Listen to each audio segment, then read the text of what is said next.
There we are. Hey, everybody. I'm Rob the Builder. Can we build it? Yes, we can. How you doing, David and Bassman? Her ladyship and Basswoman. Now we just go boom and bam, boom. Now, yes. Today we're continuing with the Volvo, and Bassman will be a little late. Right you are then. Oh, he has entered the studio. He begs to differ, David. How you doing, Hello. Bassman? Hello, David. Basswoman says hello to everyone. Jolly good. Hello. Hello, hello. Now, um, what was I? That was it. Ah, just having a Ah, look at what my plan for today is, as far as doing things goes. First up, of course, we all know the drill. copy, copy, copy. Uh-huh. Oh yeah. And round we come. Now, What are we now, tearing up today? fun. I said, what are we tearing up today? Well, there's a few things I want to do. I want to get, and the first part's pretty easy, or it should be.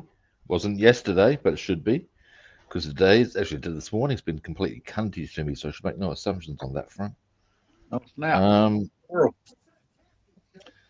but oh yeah, this morning everything that could put its bone up my ass has. Um, like right the way down to tapping my coffee out. The spoon went, or the little receptor launched the coffee not into the cup that's waiting for it. No, no, no. It went literally everywhere. Holy shit, Batman. Yeah, I wasn't a happy camper. And now I'm still not quite seeing how these are supposed to. Aha! Am I overthinking this? Probably. Come here, you. I see. I think there's a little shelf I should be aiming for.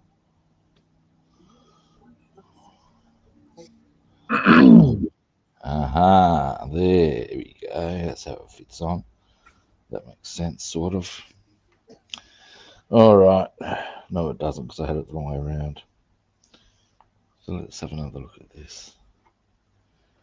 Well, my days run out pretty smooth, actually. Well, that's nice. That's always a good thing. Gone by quickly, but it's been a pretty good day. Smooth running days are always good. Oh no. We actually got a little bit of snow last night. Snow? Wow. Yeah. Yeah, we got a dusting. We didn't get no kind of a accumulation of any sort. Yeah.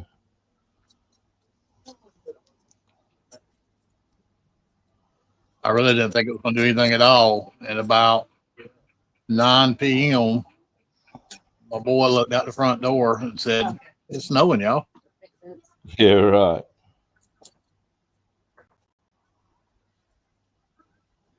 What the fuck? So if that's what's going to become of our winter, that's going to be very disappointing. Ah, But I would love to have a real good 6, 10 inches of snow this year. We've not had nothing like that since 2018, I believe. wow. Yeah, Wow. yeah. It's been, That says a lot. I think in 2023, Raleigh got 3 or 6 inches. But yeah, we ain't had Yeah, no kind of right. significant snow amount in years. For the mountains is all hindering us from getting any kind of real weather down here where we're at. Yeah, well, that's pretty much how it rolls over here. The highlands in Australia, in New South Wales and Victoria, get some snow, or at least they have usually do. Right. And Everybody increasingly, northeast. they're having to rely on things to make said snow. Um, they always had a bit of a thing where in sort of like drier seasons, they might need to use a snow create machine. But it's happening more often. And it's a bit of a problem because there are some communities in those areas that, where is, here he is, that it's a bit like a seaside thing, but in reverse, where you get some communities that rely heavily on the summer season to bring Right. in the tourist bucks. Yeah. Yeah. And some of these places, the winter brings in the snow people. Yep. But of course, with the Add them skiers. yep, and when if the snow season is bad, which of course you're going to get with increased temperatures and da da da, Mhm. it's a bit of a problem for them. And yeah, it's already been sort of like discussed as far as well what happens in this situation. Yep. I'm not getting my glue running here. Yeah, everybody north and northwest of us, they get all the snow. Well, as a South Australian, um, my take on New South Wales and Victoria getting almost no snow is welcome to my world. We get no snow, mate. No snow. No snow at all. No, I'm sorry.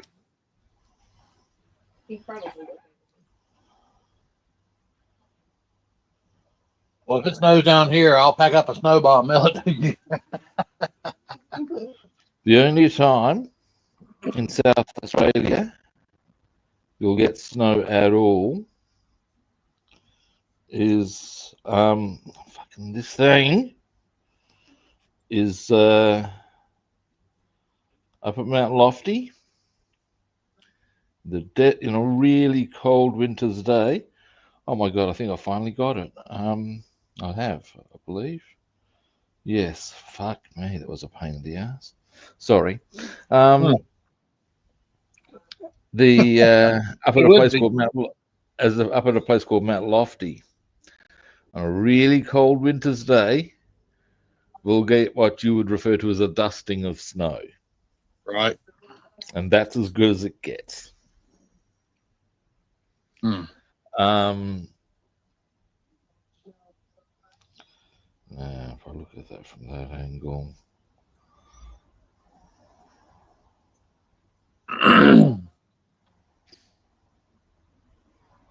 there we are.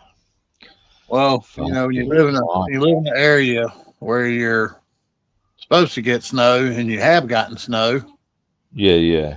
It's a bit of a different thing altogether. Yeah.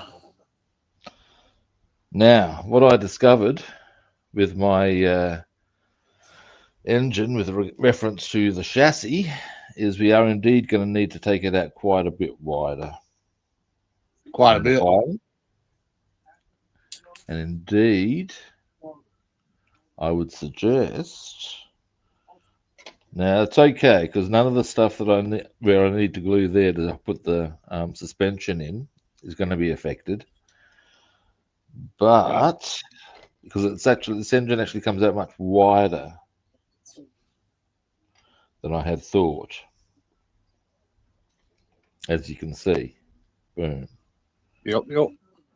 Um, so what I'm using as my line.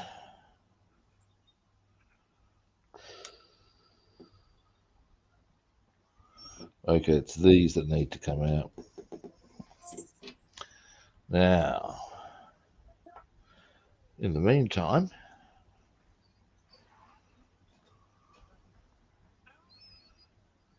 In the meantime, the Joker takes over Gotham. well, that's right. Oh, that's looking sharp, man.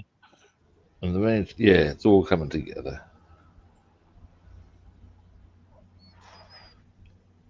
Hey, it's pretty snazzy. It's nice. I'm happy with it.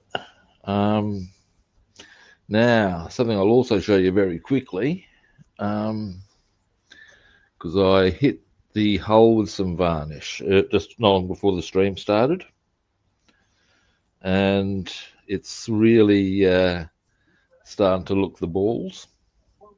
I'll show you that, and then we'll get back to getting this chassis ready to put the engine in, because that's the first step you do in the assembly overall, I believe. So, anyway, bring you back here, and here we go. Oh yeah. So I can start to see now how there's some parts that I'm not going to need to do any more on. No. There's a few tiny spots. Oh no, man, that thing's kicking like karate. That's looking good. Yeah, pretty happy with it. Oh, you done the trunk lid decal? Is that decal or is that bronze? That's my paint. I painted that. Okay, nice. So you give me a moment. I'll give you a bit of focus on that, hopefully. There we go. Oh wow, nicely done. So yeah, Something to be proud of.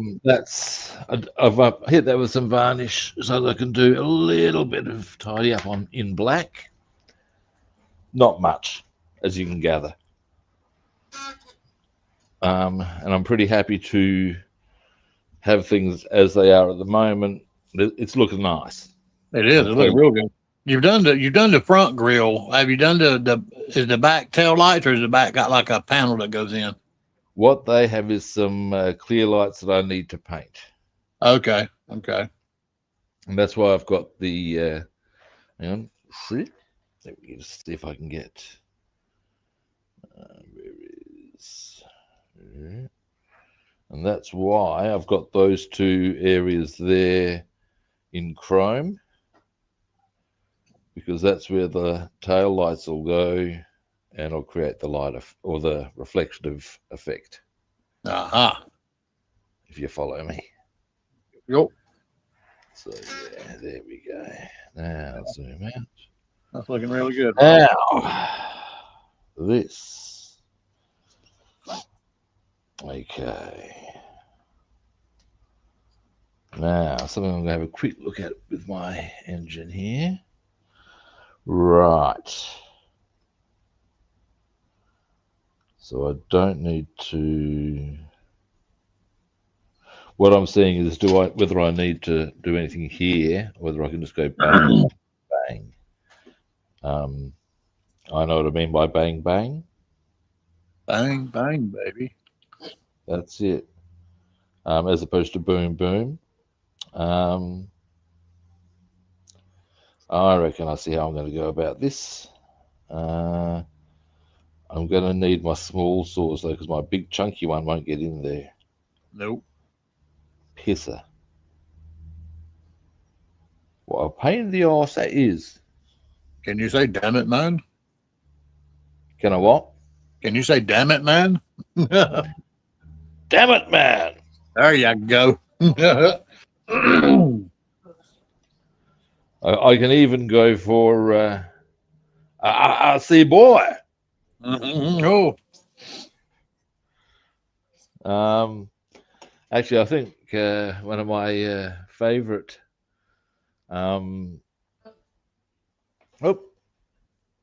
David had traffic mayhem. Oh, two of the bridges across one of his near local rivers was cut. And they had to converge on one roundabout. It took nearly 2 hours to do 5 miles. Damn it, man. Yeah, that's a clear cut. That's rigid, fist up, bottom. Damn. For sure. That's a head fuck. I mean, we all get that shit happening to us on occasion. That's when you hope you got enough gas in your car, right? Pardon? That's when you hope you got enough gas in your vehicle, right? Yeah. Yeah, if you're running low and concerned about getting to the servo, you got problems right then. Well, Basswoman gets on me all the time, man, because I am so bad for keeping the vehicles on a quarter tank or less. Look, I She, can be slack. My bigger sin is that I'll be going, I couldn't be fucked, couldn't be fucked, couldn't be fucked. And then I'll start seeing again to the point, well, I better get some petrol. But I'm too much of a tight ass to just buy at any price. there ain't nothing wrong with that. And Ain't nothing wrong with that at all. the result, sorry, I'm looking for my scalpels. I'm not fucking finding them. Oh, yeah, there. Why have I put them in there? Dear, oh dear. Anyway, so I usually start sort of looking at needing to get petrol sort of point. I know it kicks in around half tank for me, but then I'll Okay. start looking for what I deem a decent price. Now, not only do I need a decent price, Mm. but B, it needs to be conveniently along my line of travel. Fuck, you don't think I'm going out of my way for this shit, do you? Yeah, no, don't want to do that bullshit. And the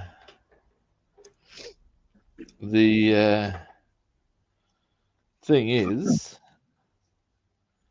that this is going to. I see how I can pull this off.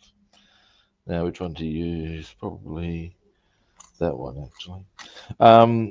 Of course, how long that timeline is can be quite lengthy between the point of I need to get petrol and when I find it at a suitable price that happens to be conveniently along my way. What's your price on a regular gallon of gas? Petrol. I don't know how much a gallon is, to be honest. I can't. That's one of the few imperial measurements I don't actually know. We buy it by the liter. Oh, Um, you gonna look that up? okay, yeah, that's a good idea.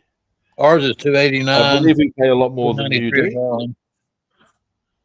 I believe we pay a lot more than you guys do. Yeah, just for regular 89 octane, it's like 289, 293 a gallon.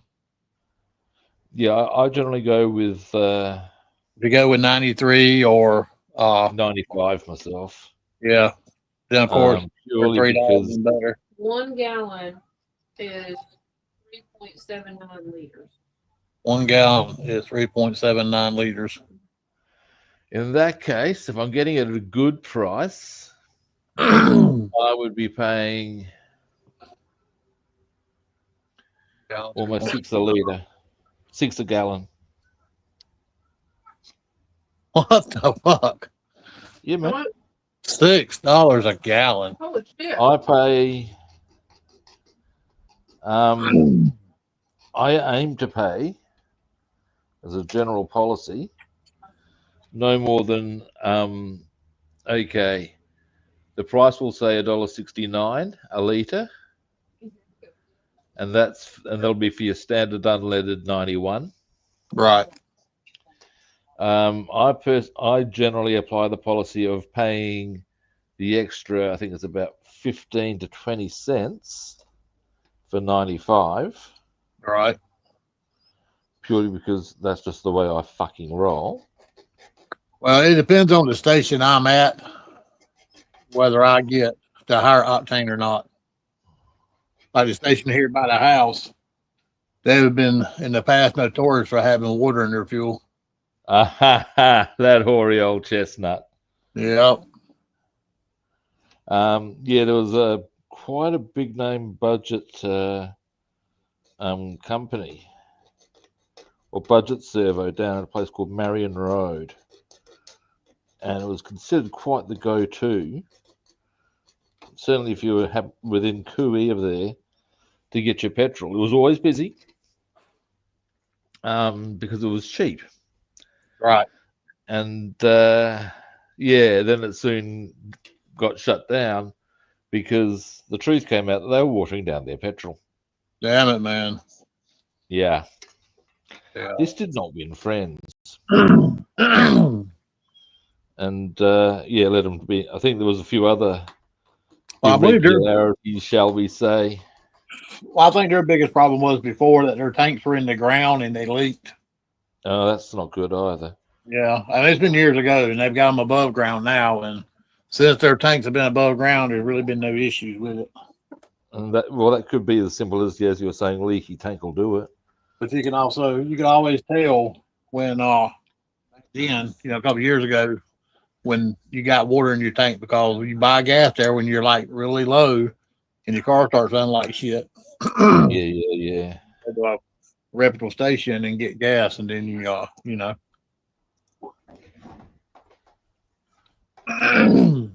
One of the other things to watch out for, and you're probably already onto this one, but hey, is something that some servos will offer over here is petrol that has been modified with ethanol. Oh yeah. Yep. And look, don't get me wrong, I understand the rationale, but it fucks your car up, in my experience. Yep.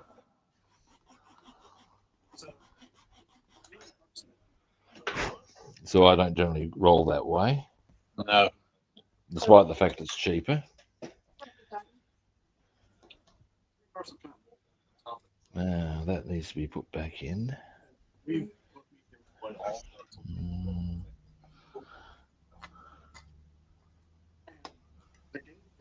And of course, like most things, when it starts turning summertime, gas prices go up. Oh yeah. Funny that. Yeah, we also get the obligatory, oh my, a public holiday's not coming up. Gee, I wonder how the petrol prices will go. I remember paying 83 cents a gallon when I got my license when I was 16. Yeah, I over here, I can remember paying 60 cents a gallon. Wow. Well, I mean, 60 cents a litre, rather. Yeah, okay. And I forgot there was a good price at that time. There was a good price at the time. Good enough that I actually rang up people who were living nearby and said, if you want to get some cheap petrol, now is the time to strike. Yep.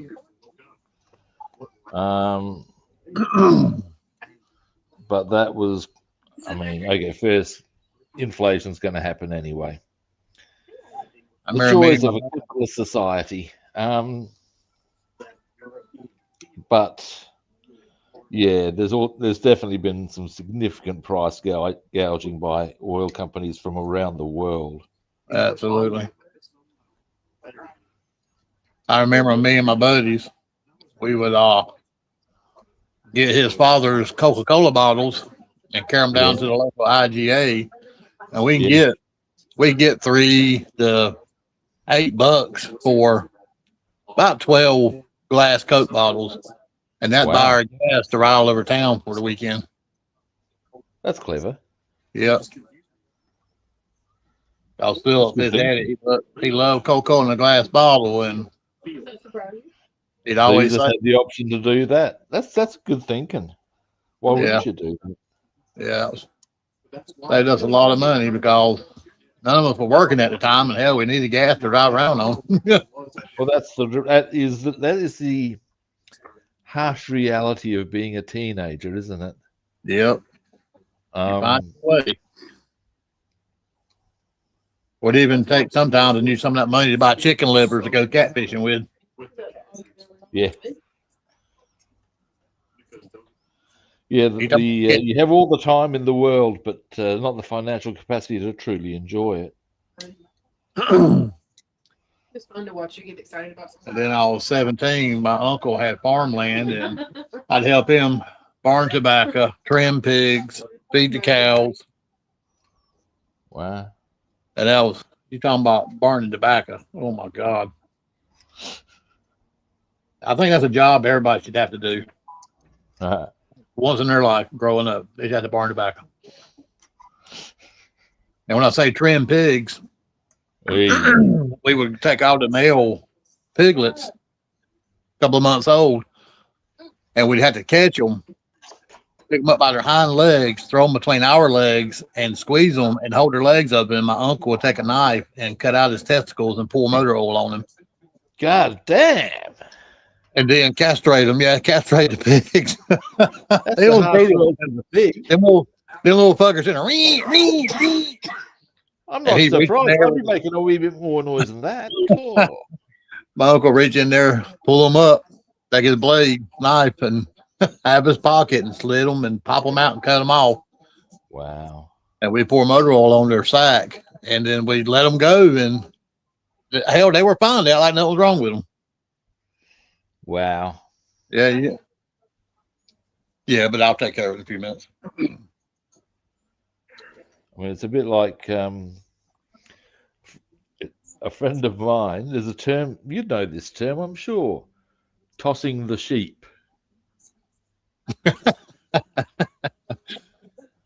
Tossing the sheep. You got to explain Yeah. that. Is it like Tossing what the sheep is, oh, hey, John, how you doing? Look, John. David's paying about £6.12 a gallon, £6.12 a gallon. So I'm not quite sure how the exchange rate operates with that.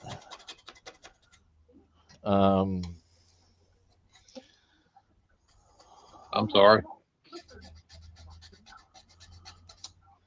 So yeah, it's I have to say that by the sounds of it, the petrol prices in the US are not entirely horrible.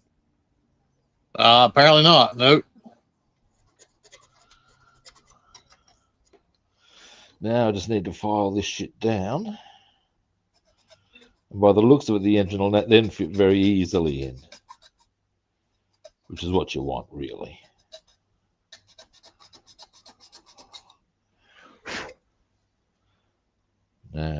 But yeah, the what was I going to say? Forgotten. No. Got distracted by the calculations of petrol in the UK this time. Oh, You were talking about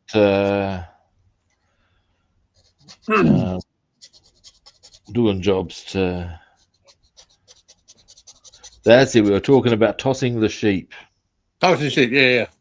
You know what that is? Tossing the sheep. Basically, what it is if you've got a sheep and you're going to shear them, you've got to know how to toss them onto their back. Okay, Ah. yes, I do know that. It was just not sure if that.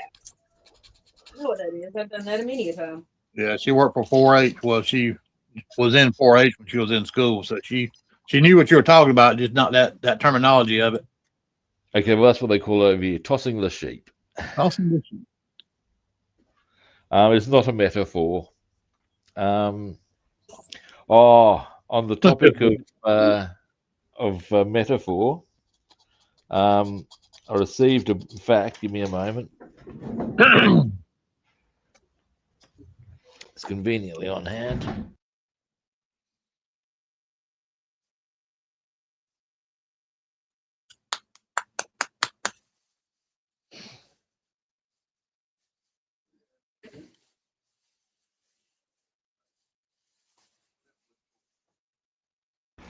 Received this. Dictionary. Oh. So, for example, we open up to a page. I found this page earlier now. I think it was the okay. Duck fucker. General term of abuse. According to the 1811 Dictionary of the Vulgar Tongue, the expression had a much more specific meaning. It was the informal title of the man who has care of the poultry on board of a ship of war. the duck fucker. The duck fucker. What the hell? It goes even down from things very.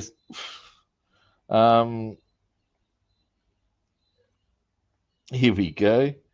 Even simple things like gangbang, Gangbang. group sex, or gang rape. The appeal seems to have originated in the US Navy around the early 1950s. Alternative names are gang shag, gang splash, and pig party. Pig party. And so it goes. Knob. The penis head, more generally, the penis. And so it goes. Wow. Huh. But yeah, because I got can't remember what inspired me to purchase it. Yeah, I was going to ask you what drove you to. Well, a friend of mine had it, and I think what inspired me was fishing one morning.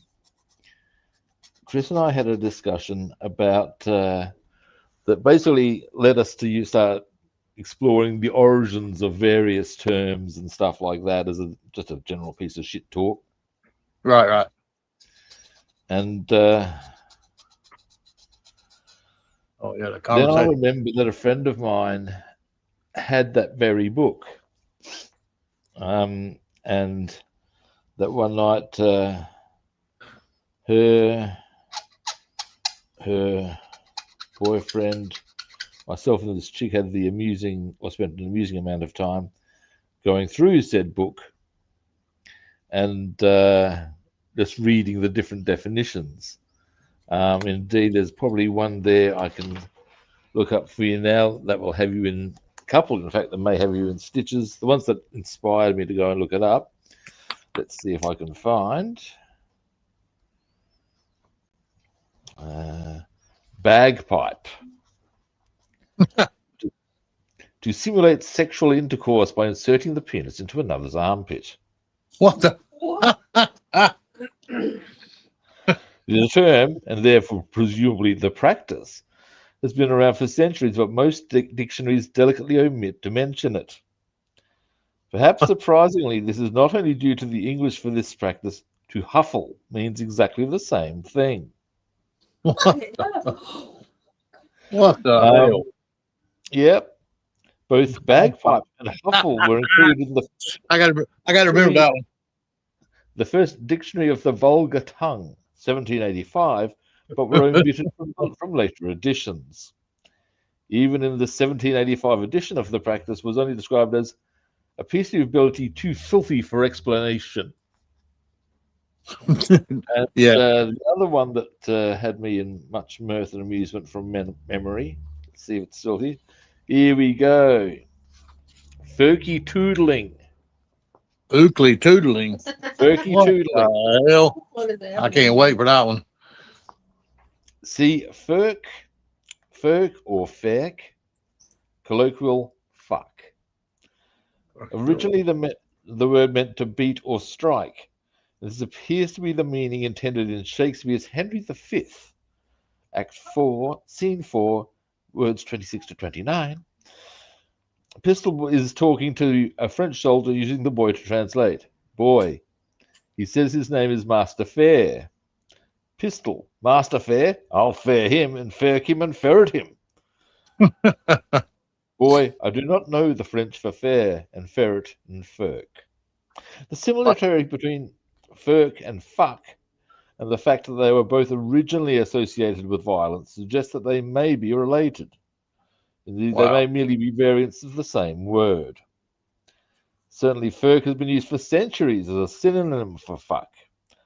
Cott gave in a 1611 glossary defined furkery as an odd prank or jerk in Wurism, whatever that word is. Wurism? What we now refer to as foreplay was in earlier centuries known as furky toodling.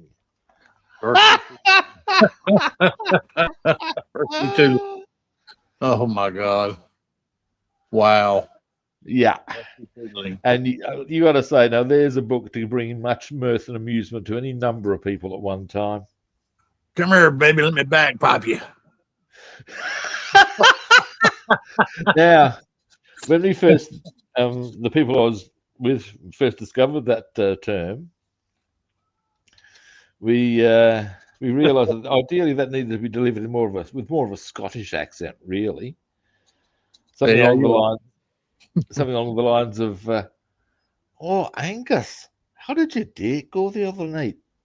"Oh, it was grand. We got down to a wee bit of fecky doodling, and even got some bagpiping done."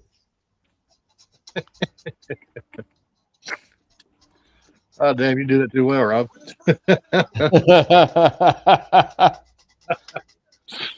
But Oh, yeah, a commendable book overall, I think. Certainly, unless the company you have has no sense of humor, ah, damn it. you're going to have a good chortle with that one. It's a great coffee table book.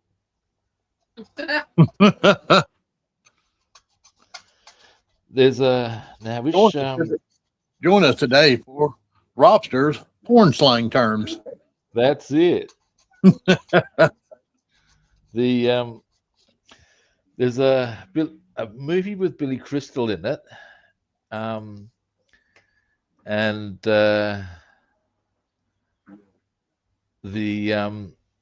he plays a guy who runs a creative writing class. I can't remember which the movie is. That matters less in the scene, or in the context of the line that I'm about to refer you to. And basically, he wants the class to go off and think about what the topic of the books or the subjects of their books going to be, the plot, stuff like that. And so when they've come back the next week, there's this guy, and the book he wants to put together is 100 Women I'd Like to Sleep With. And Bassman said that's instead of says 100 women, and with a fair degree of disbelief, justifiably. And the response is, "Yeah, it's a coffee table book." So, 101 women I'd like to sleep with. Wow.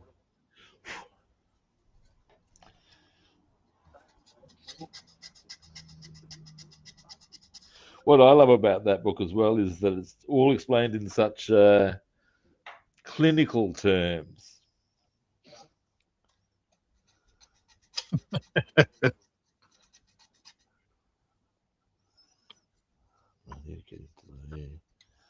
Wow.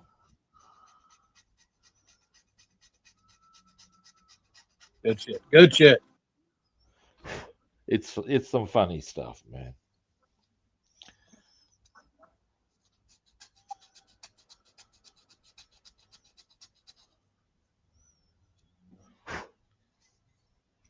Ha! I've just thought of something hilarious. Or at least to me, it's hilarious, and it's Enlighten this. us. You know how on Sesame Street, it was always brought to you by the letter whatever, Yeah. the number whatever. If I was to go through the book one word at a time, it'd be like, for example, today's word is brought to you with the word gob.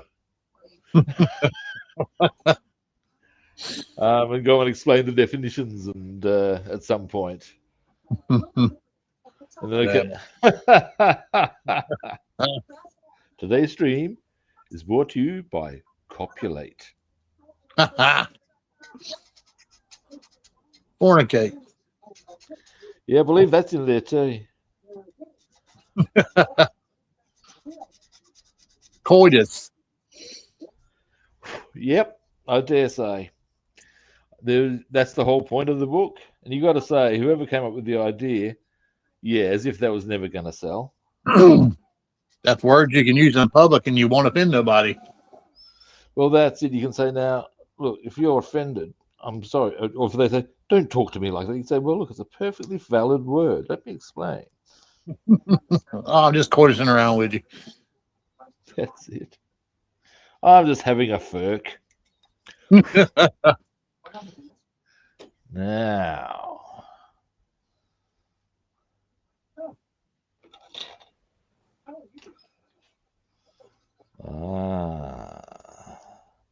Yeah, Of course, now they're putting curse words in just about everything. There's a game over here called Fortnite, and oh, yep. I know Fortnite. Yep, they've actually Fortnite's actually quite full on. Yeah, well, now they've got putting curse words in there. I thought that was a kids thing.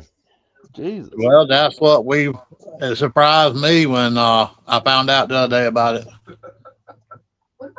That they actually had an advertisement of one of the players talking about, where the fuck did he go? What the hell's going on? Jesus. Yeah, that kind of blew my mind. Cursing in Fortnite. Certainly catching me off guard.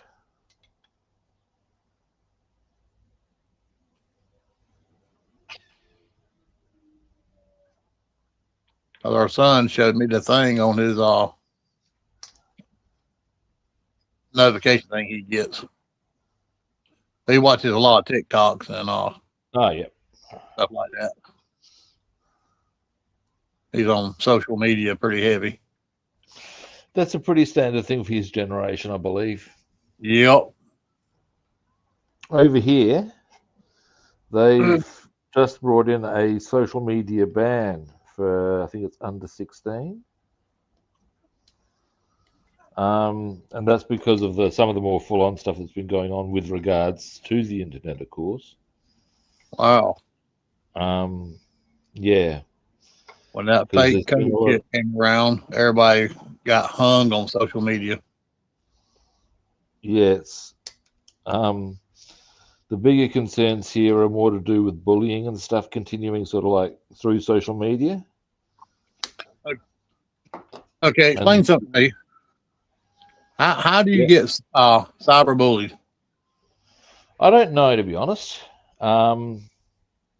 There's kids in I think what it is that it's basically they'll continually inbox you or email you or there's some quite nasty. I can't see that though. Well, I believe that's what happens.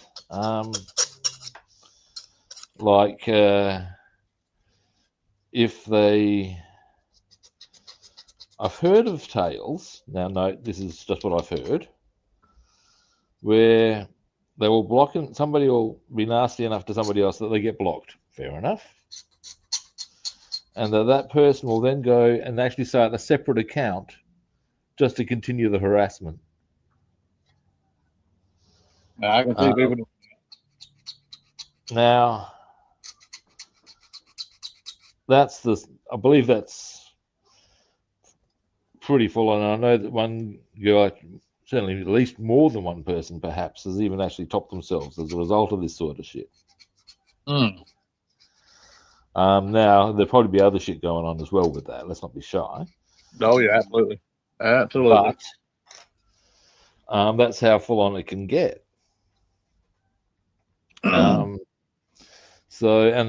You'd have to be assuming it wouldn't just be one person doing it at a time, like any bullying. Yeah. It would be like a group pile-on sort of a deal. And we have liftoff, kids. Look at that.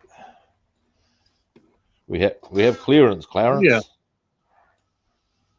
Spread your wings and fly. That's the one.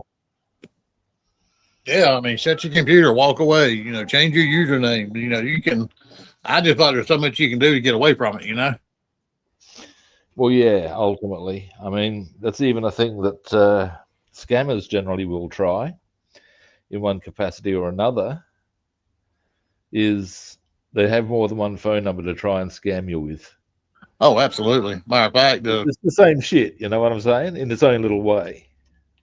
the company my wife works for, scammers will call the store and say, "Hey, we know you're having issues with something to do with your credit card machine, and we need you to, take a credit card, run the number, and give it to us." And some of these, And some of them are very smooth. and They are. We lost $8,000 last week because of that. they lost $8,000 last week because of that. Yep. Yep. And these, And the thing is, you can introduce all the laws you like to try and stop them, but the reality is that they know how to get around them. these crew members, they'll run that credit card 8 times, Yep. 8 times for $99 each time. Yep. I'm like, really? Yeah, man. I can believe it. Well, that crew member lose their job. One thing I've also noticed, and you'd have seen this yourself on because I'm on a few media platforms. Yeah. And the thing you get, there's 2 things I get. One on Facebook is a whole stack of friend requests I've received, mysteriously from women. And the first thing you do is you go, right, click about, and then there's nothing to show. Yeah, yeah. Bots. Could it be that you're a bot? I would think so. And then sometimes you'll get guys as well. You click same deal. So you think, okay, so they're either A, going to try and scam me into investing. That's an old fave of the scamming community. And because what will frequently happen on Instagram more is that they will present themselves as just taking an interest in what you're doing. Yep. And then, oh, well, why don't you do this? Oh, I've had great success doing this. I'm sure you have. It's Well, funny enough, the other day, I've had one of my surgeries was performed at Rex Hospital in Raleigh, and someone just out of the blue called my wife on her phone the other day saying that I had an outstanding bill of like $269, and that they would give her card information, and they'll go ahead and take care of that and process that payment. My wife said, "Oh no." Yeah. She says, "Absolutely not."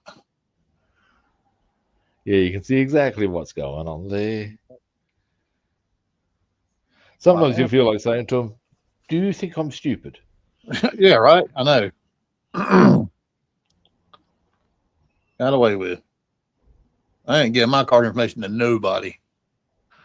No. Well, you're ill-advised to. When all is said and done. Not unless it's like Amazon or Walmart, places I use on a regular basis. That's the only place I have my card stuff.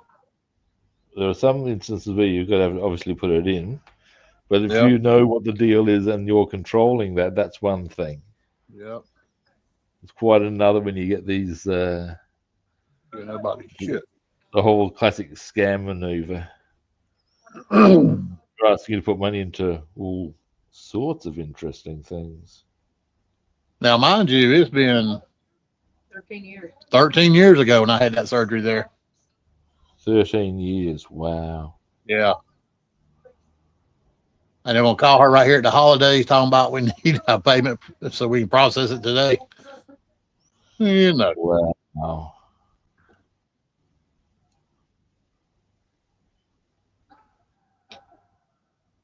Yes, my name is stupid. Call me dumbass. One of the managers of the place I worked at used to have a rather good line for such occasions. And it was, look, they call me Billy Hunt, right? Not silly cunt. And you think, Hey, yep. just bear back. Give me just a second.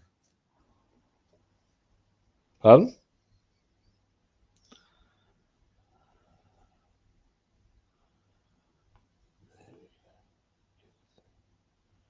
That's the wrong way around, isn't it? That's the problem.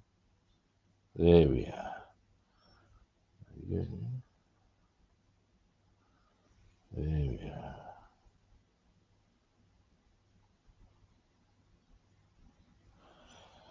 Right. Let that all dry. Now, next, where are my fan belts? Here are my fan belts, the ones that did my head in so horribly yesterday. Now, I'm going to need to let something dry on that first. Let's see what else I can do some assembly with. Well, that's why I was waiting to get the fan belts on, because then I could put it into the now prepared chassis. But what I should do is perhaps tidy up those edges that I've filed. All right, I'm back. And with a bit of paint, perhaps, just to make them look a bit nicer. But on the whole, I'm really happy to accept that as a chassis layout. All right. Now. Sounds like an evil plan. We will go with flat black. Actually, no, we will not, because I have another cunning plan. Live life on the edge. Use gloss black. Boom, that is the black I require. I'm also going to nail this side with some of this, because that's a different black again to the two blacks I have in there.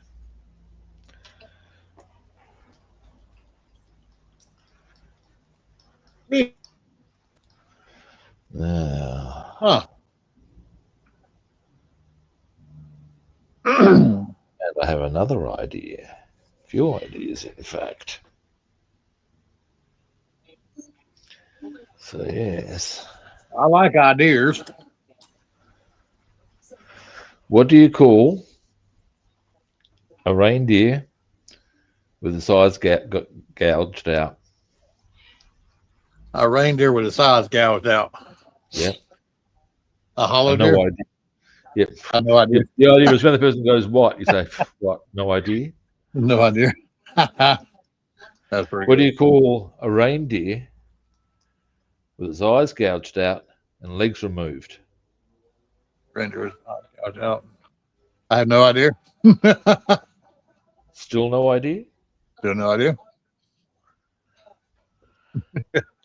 Yeah, there was a whole range of jokes like that that came out of the same sort of thing, like things being very literal.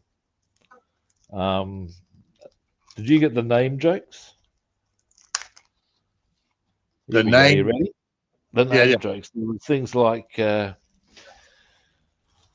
what do you call a guy with a shovel in his head? A guy with a shovel in his head. You broke up. What was that part? Doug. Doug. What do you call a bloke who's been buried for 200 years?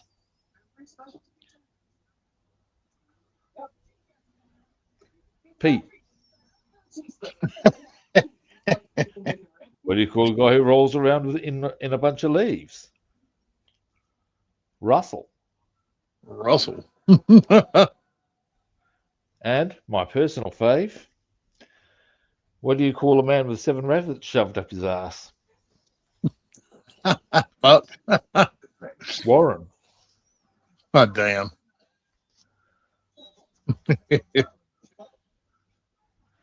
So, yeah. Damn. There was a whole series of jokes like that went around. Yeah. All, like I said, all based on very obvious or quite literal sort of lines of humor. Right. That went around here or we're over here and about the here's one for you, the same sort of very literal, possibly wrong sort of thing. What's brown and got holes in it? What's brown and got holes in it? A paper sack. Swiss shit. Fish shit. Swiss shit. Swiss shit. Swiss shit. Ah,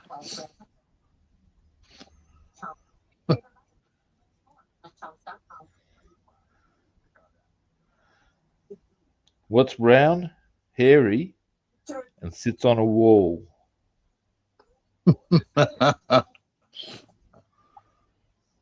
Humpty cunt. wow. What? I think they can.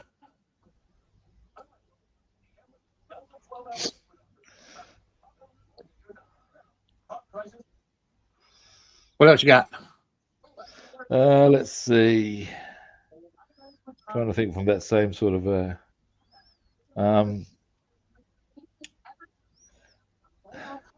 what's the difference between a lawyer and a catfish?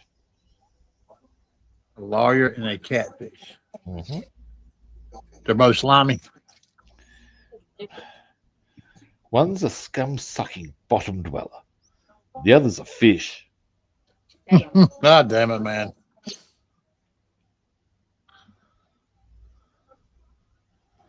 That's about true.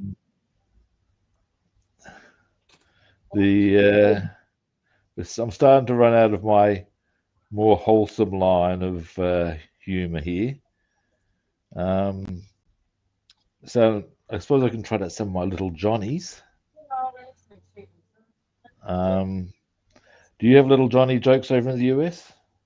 Yeah.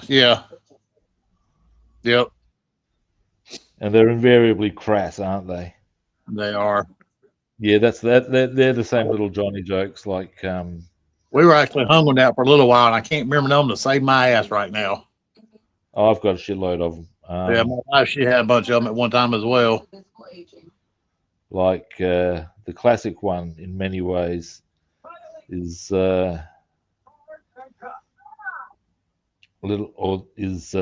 Johnny walking in on his mum having a bath. He points at her crotch and's there. What's that, Mum? And he's there, and she's there. That's where Daddy hit Mummy with an axe. Johnny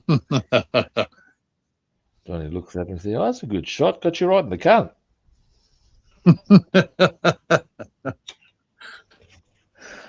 There's one I wish I could remember about the mailman, the mom and Johnny. I Johnny know told the joke. I can't remember that one myself, but yeah, Nah, basically, no, yeah, no, she's no. been getting plowed by the mailman. Yeah. And Johnny told his dad, he said, "Look that one up, man. You got to look that one up." What? Little Johnny jokes. How about the mom with the mailman? I got to remember that one. That one's money.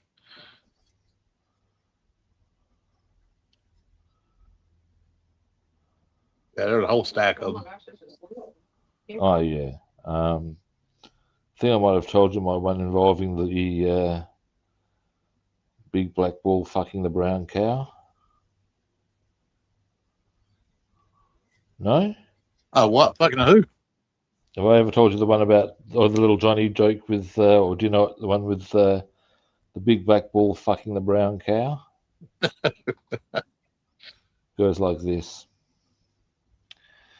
Every day after the kids have arrived at school, the kids get to say what they saw on their way in. And comes to the teachers, comes to little Johnny, and what did you see, little Johnny? I saw the big black bull fuck the brown cow. And teachers appalled. Johnny, shouldn't use such words. You should say surprise. Yeah. Comes to the next day. And what did you see, little Johnny? I saw the big black bull fuck the brown cow. Johnny, I've told you before about such language. You should say surprised. Yep. Next day comes, what a juicy little Johnny, big black bull fucks brown cow. She loses her shit. She's had enough of this. Johnny, if you can't behave yourself, we'll just have to skip you from taking part of what you saw on the way to school. Yep. Anyway, and she does that. She holds to her line. And after a couple of weeks, she can see that Johnny's feeling a little punk about it all. She feels a bit sorry for him and thinks, well, maybe he's learned his lesson. But, she should give him another chance to show him that show that he's learned, And as she's coming along doing her, what did you see on the way to school? And what did you see, little Johnny? He looks up with the eyes expectant and eager. Yes, what did you see, little Johnny? I saw the big black bull surprise the brown cow. Really? Did you hear that, children? The big black bull surprised the brown cow. Certainly did walk straight past and fucked the white one instead. Oh, shit.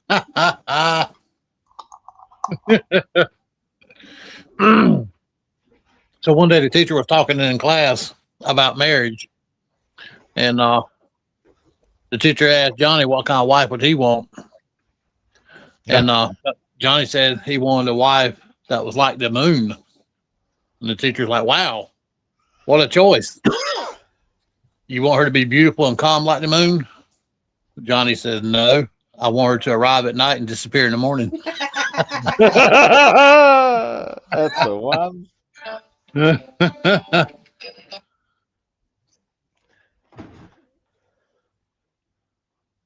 Johnny was late for remember who it was, but made the observation that in their eyes, the perfect woman would turn into a pizza and a six-pack at midnight. Damn right.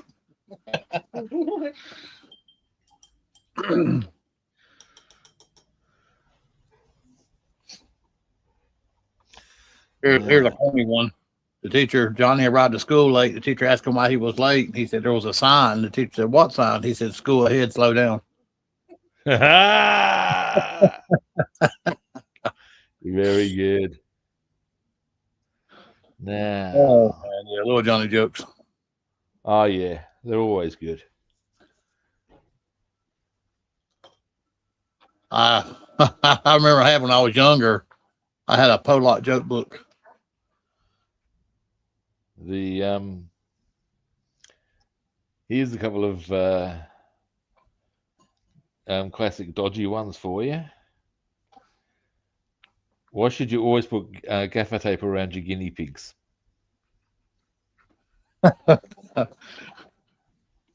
So they don't explode when you fuck them. See, yeah. Now, what do you call a guinea pig that carries around its own gaffer tape? You dirty little slut. Damn it, man. Wow. Yeah. They'll explode when you fuck them. Yeah. There was a local band over here that was called Exploding White Mice. Holy shit. Yeah. I'll leave you to join the dots on that one. So the name was sort of all cool for their sort of an image, I guess. There was another band, local punk band over here, Buster Hyman and the Penetrators. Some of the names were great. The Penetrators. Buster Hyman and the Penetrators. Damn. You got to give them points for imagination. Oh, absolutely. 100% on that.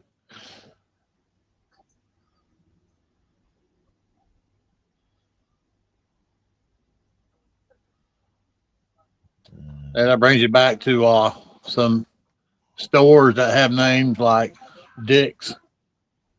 Oh, yeah. Place at the beach, Moorhead. There's a mechanical place on a road called Hanson Road, which that matters less. But the thing that's amusing about it, their specialty mechanically is working on the on automotive head repairs. Basically, that's their special thing. Cracked heads, all that sort of caper. Or if you want it, modified in some capacity, they'll do that. And their big advertising thing is best head jobs in town. I was waiting for that. Yeah, you can see it coming, literally. Yeah. But you got to say, yeah, well, why would you not use, particularly as it's in a pretty sketchy area that's just down the Hanson Road, as it's one of those areas where you get a high percentage of street walkers. Damn. And so best head jobs in town there, yeah, rightio. When earlier this year, Bassman, she took him to a concert in Georgia, and they passed a bunch of roads and bridges, of course, and one of them, he took a picture of them, sent to me. It was Cumming Street. And it was spelled Cuming, Cumming Street. It really was. That is a surname, but it's an unfortunate one. Yeah. There's a whole range of English surnames, and you're probably familiar with them. They all end in cock, although it's often pronounced co. Like, it's not Badcock, apparently, it's Badco. Yeah, whatever you want to tell yourself, man. Yep, exactly. I used to do deliveries when I was doing courier work to a place where they had the surname Badcock. And I couldn't help but think that, that's the ideal surname, male or female. Yep. Porn stars. Think about it. You could even promote a movie off that surname. She likes them big. She likes them bad. She likes bad cock. Cynthia Badcock in The Hustler. Something like that. Or alternatively, he's big, he's bad, and he's got a bad cock. Roger Badcock is the Plowmaster. There you go.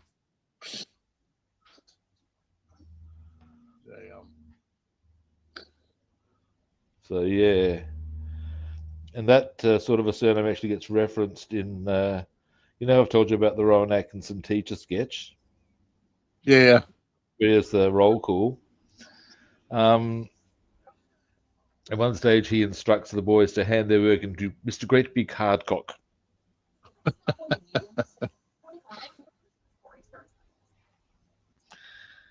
So, damn it, man. Quality work right there. It is, absolutely.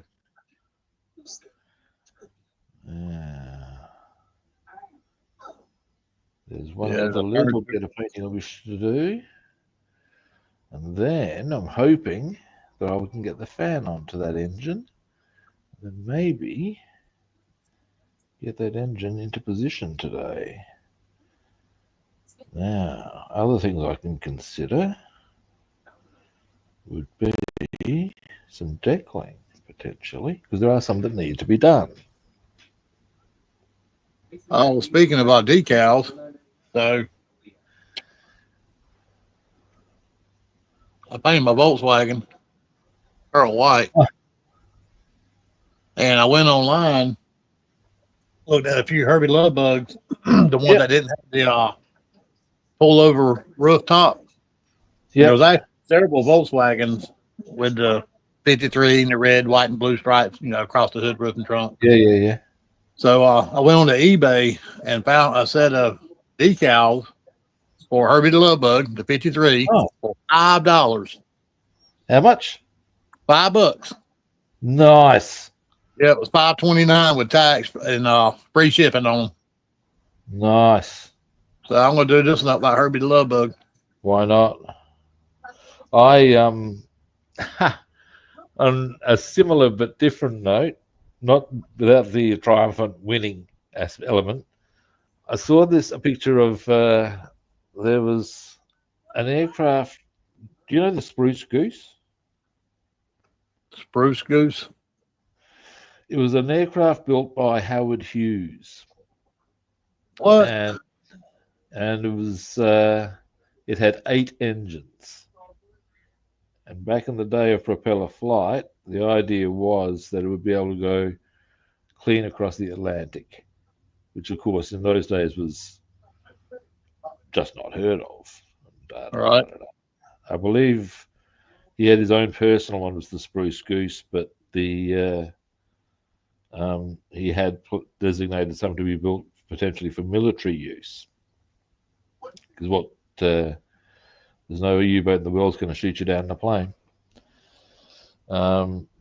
Anyway, I looked at it. I thought, it is a one-of-a-kind aircraft.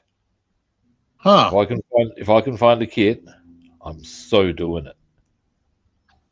And, Well, you get. I went online. No, I went online. Now here's where there is the epic fail soon comes into play, because there weren't many kits, as I was unsurprised. I thought I was kind of pushing my parameters at best anyway. All right. And I found one, and I was most excited. It was by a company that generally does, from my understanding, reasonably good work. A place called A Model, and thought, and it was 1:100, which, given the size, could deal with that as a notion. Made sense, Right. And then I saw the price. Holy shit. $700. I'll get ready to say it's probably fucking out there. Out there. It's in the fuck off, I ain't paying that category. Damn. Yeah. No, I'm not paying that. Even at my most enthusiastic, I have limits.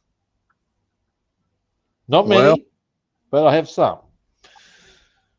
Yeah, there are some things. I've even told our son this. I don't care how much money I had, or at the time I would not. I could be wealthy. I ain't paying some prices for some items. I just refuse to do it. Oh, look, some of what. Okay, for me, regardless of. Sometimes it's a question of, is what they're asking realistic? Because if it isn't, why am I paying that? And you'll find sometimes very wealthy people play that card, and fair enough too. There's a story there was a guy who was Australia's treasurer at one stage, a guy named Kim Beazley. Or was he the foreign minister? One of the other.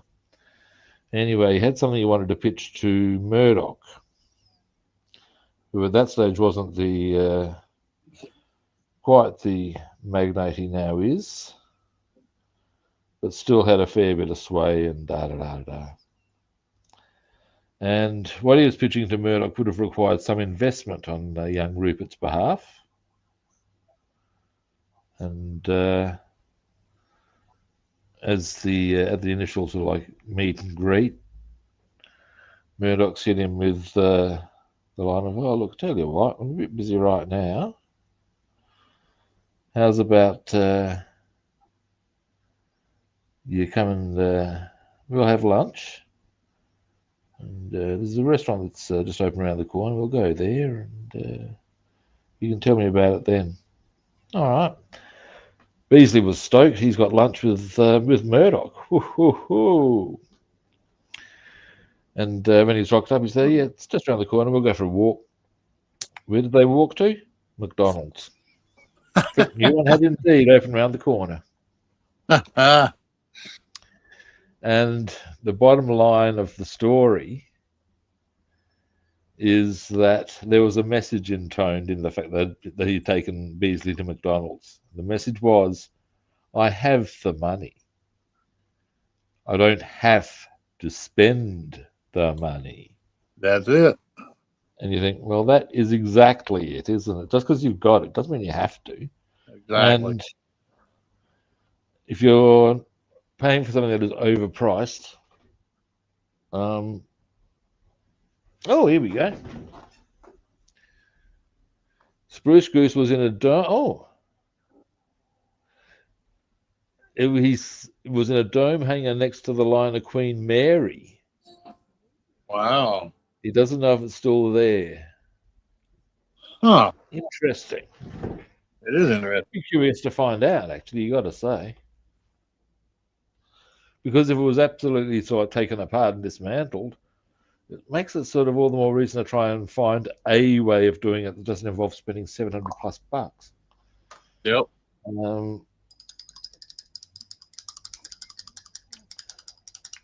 There'd have to be a way of getting it achieved. Wait, starting to get notions. Yes. What you could do, depending on what the front looked like, would be to use a bigger scale. Kits and replicate it. Pardon? Could you get some kits and replicate it? You'd need that's sort of what I'm thinking is depending on what the front end looked like, you could get a large enough fuselage from another aircraft. Then your issue becomes the wings. Now we're talking 4 engines each wing. That would be a little tricksy. But then what you might is, there's also, it could be done. It could be done. What about a 3D printer? Find someone that can set up files and make files. Now that would be the trick now, wouldn't it? That'd probably be the route to go on that aspect. That would certainly go a long way to doing various parts of it. But yeah. Now the other option I'd actually have on a historical one, as far as really historical aircraft, is I actually have the insignia to be able to build Hitler's transport. Oh, that's right. So I could always, that would probably be the one I'd do first, would be the Condor. Yep. That'd be cool. If I was going to do that sort of an aircraft. But that's right. These are all things. Wait, I've got so many kits, man.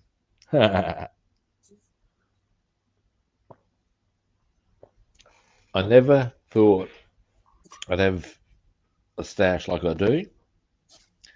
Yet here I am. Yeah, I must say, hats off to you and David.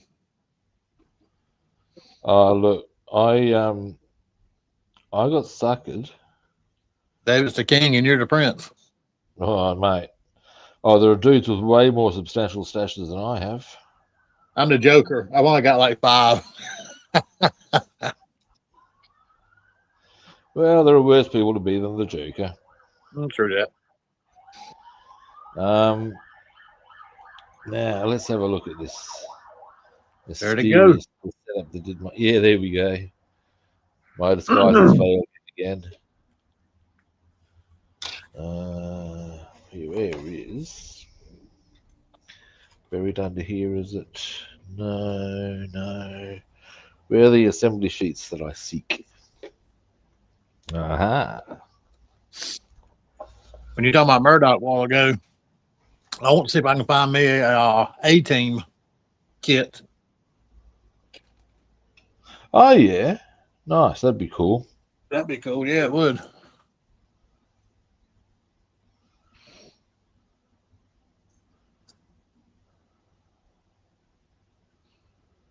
But if that's to go, just gonna look from the right angle.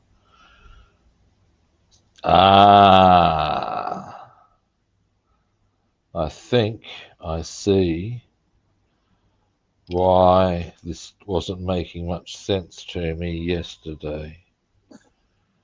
And it's kind of funny. Seen in the right light.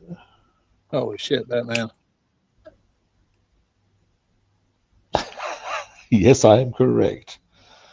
And the reason I couldn't get it right, children, it's quite simple. Because I'm a fucking idiot. Can't get right. How did I not see that? Problem solved. My father, on his emails, and it's funny, for a whole stack of reasons. Look, my father's always put great stock in education. He's been very fond of telling people about his education and qualifications and da da da da da. Anyway, and here's the beautiful part. I received an email from him the other day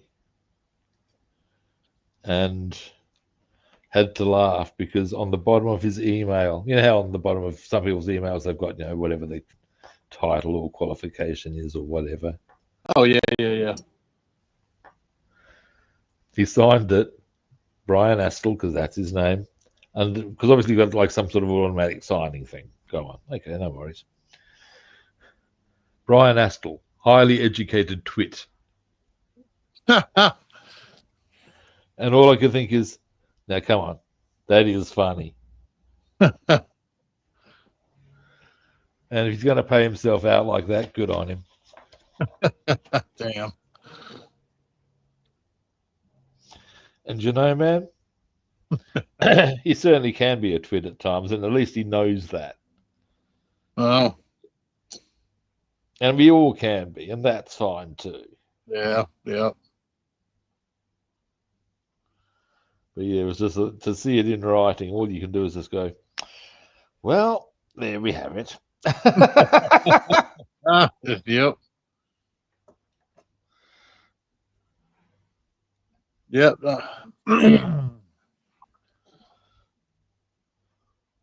There's a Monty Python sketch, Upper Class Twit of the Year. And it's got all these guys who are absolutely completely chinless wonders and competing for the title. And they do things like taking the bra off the debutant, or what in England is called the deb. Taking the bra off the deb. The shooting the rabbits, and they inadvertently keep shooting each other. What the hell? But yeah, they're all just complete idiots. And the term is because, and this is an important, this next statement, I'll just let you know so as you can appreciate the actual line of humour. The statement is, because Kensington is a very upper crust area in London. And the line is, there'll be sure to be some first class door slamming in Kensington tonight. Damn.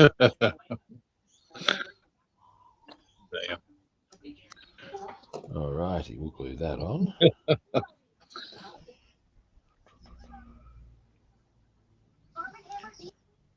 Glue. I'm an educated idiot. Yeah. Now, where did I put the glue, people? No. Ah, yes. Looking glue. I found it. Got several bottles. I'll share with you. Uh, You stay right there. I'll send it to you.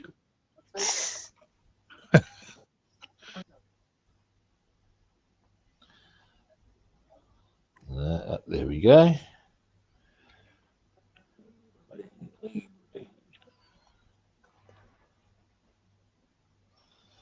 Now, this one goes that way. So we've got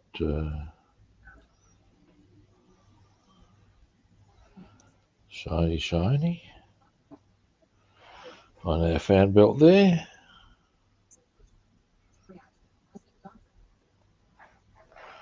You might want to do it that way, maybe. I don't know.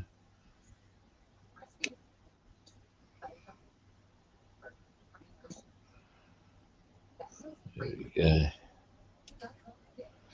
So that will go on directly.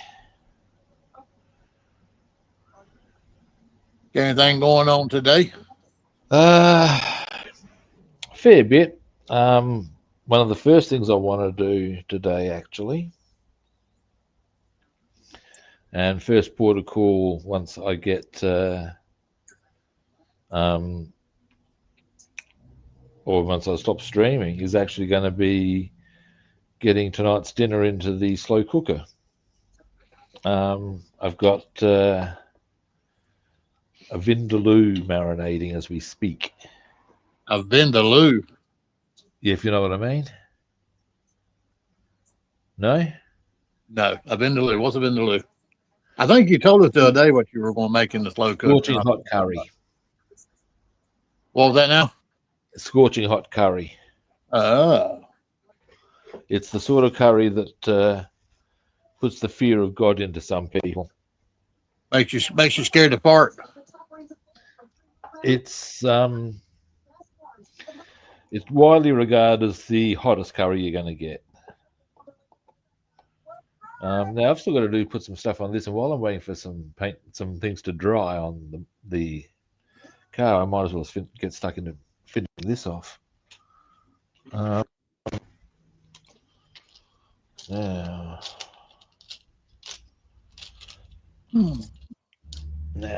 here we go. So that would need to go that way.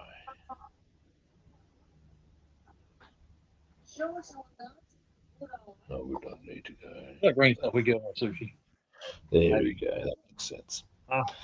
Yeah, but yeah, I'll be doing that. And then I want to do some baking today as well.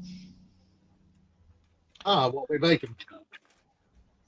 I'll just do some vanilla kipfel, part of the Christmas baking routine.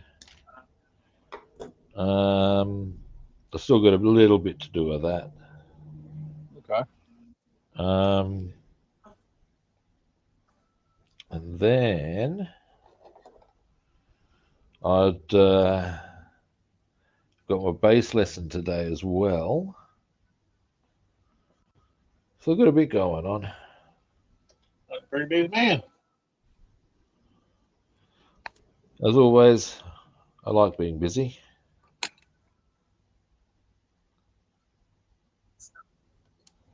But bare minimum, I don't like being bored.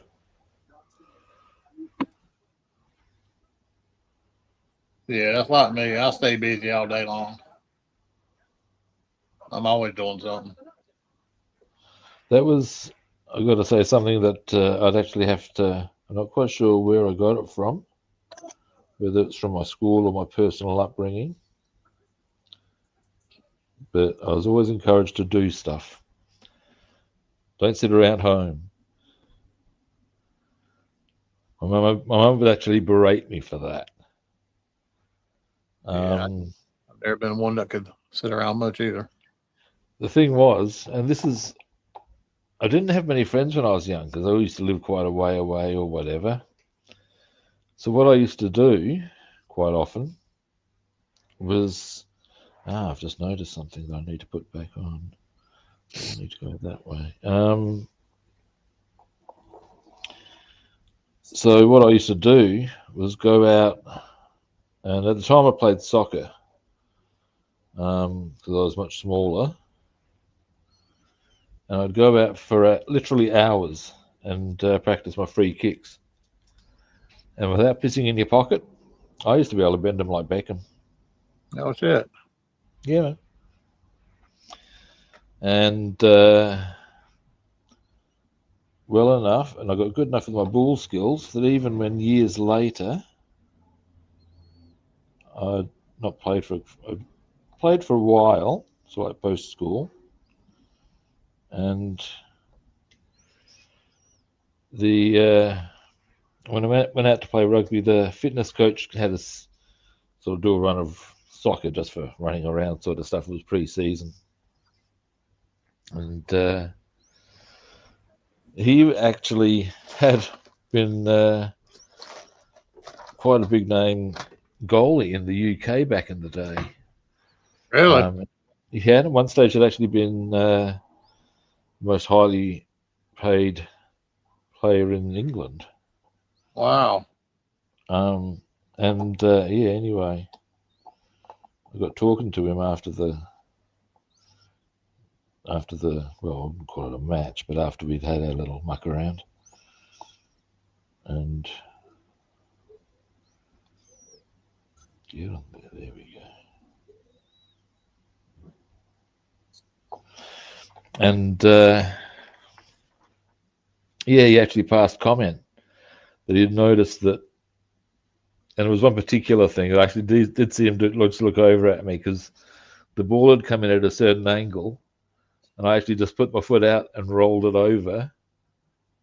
And if you do it properly like that, you can take the ball from this side and flick it over and in. Oh. And I said, and as I did it, he just looked at me. And, he knew that was a practice soccer player maneuver. That was not just somebody who was having a kick. He said, "Yeah, it's really played."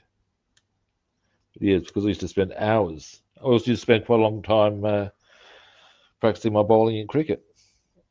I used to be able to swing the ball both ways. Oh, wow. Well, that's how you get better at practice. And that's what I used to do I used to love bows growing up. I'd go out there in the woods. Oh, that would be cool. Bows are cool. I like bows, actually. And I wouldn't mind doing some archery, to be honest.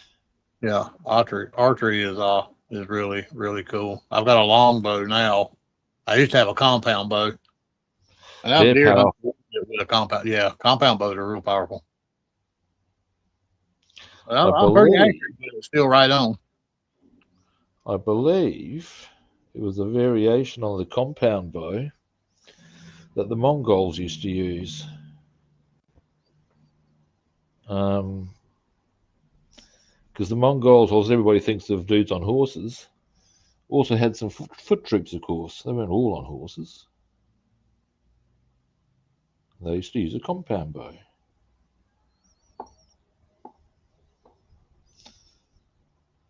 But even when they had cavalry that were on bows, they still used the compound bow. That was their thing. So there you go. Compound bows. The Mongols, yeah. Compound bows were their thing, or a variation of them.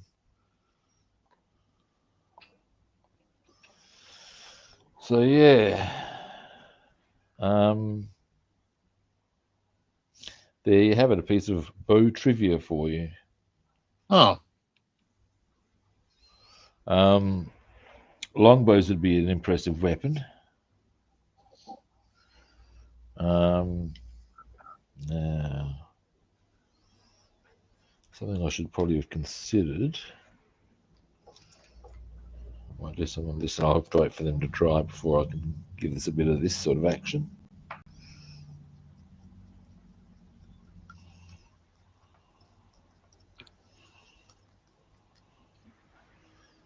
Just some of those little marks on the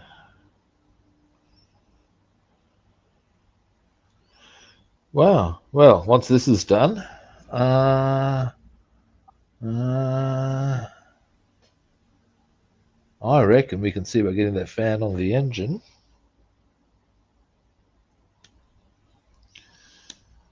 Then, wow, I might even knock off the Corsair completely tomorrow, along with doing other bits from here, of course. Now, what's the time? What you got left doing the Corsair? Well, putting the engine or the wheel well flaps in. All I'm going to have to do is the one thing there, and basically put the canopies on. Okay. So I'll do that while I work on the car tomorrow as well. All right. Just to get it done.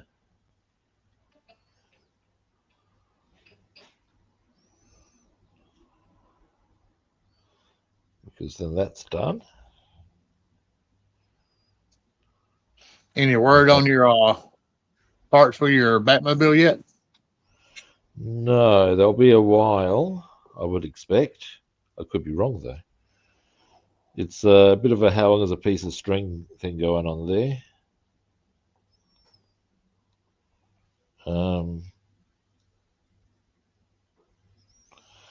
I guess that is the eternal question, isn't it? How long is that piece of string? It could go indefinitely. There's a Monty Python sketch where this guy he's approaches this advertising company because he's inherited a large ball of string. I think it's 100,000 miles of it, in fact. What the hell? And the big line is, well, that's string, very useful stuff, string. No problem there. And he said, yes. Well, what you've got to realize is that it's actually in 2-inch lengths. So it's not very useful, you see. Then there's well, that's our selling point. Simpson's individual stringettes. Simpson's individual pre-cut stringettes. 1,000 household uses. Oh, like what? And he's there. Oh, tying very small parcels, attaching messages to pigeons' legs. Pest control. Pest control. Well, if they're smaller than a mouse, you can flay them to death with it. If they're bigger, you can throttle them with it. Yeah, so he starts going through all these different ridiculous options, as you can imagine. But yeah. And one stage he's envisioning the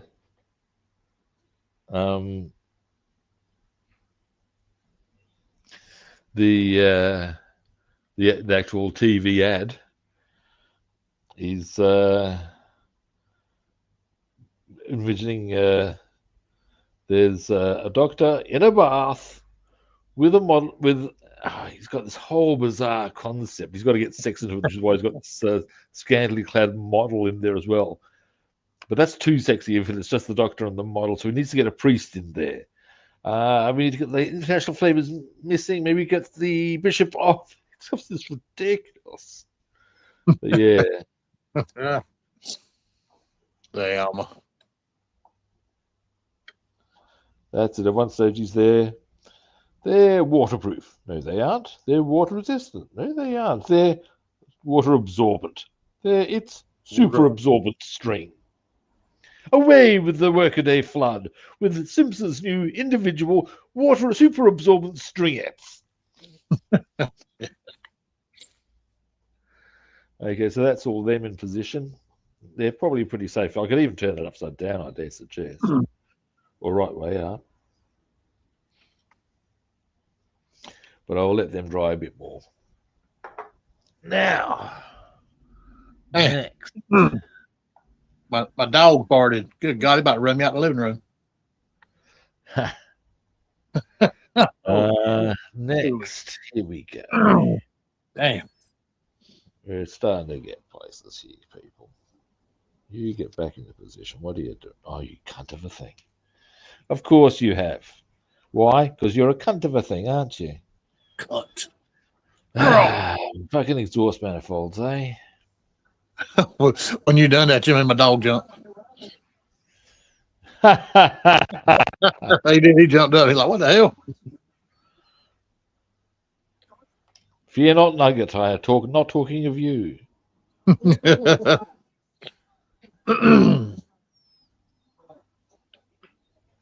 Our son named him Nugget because he looked like he was the color of a chicken nugget. Oh, that's funny. From McDonald's. That's funny.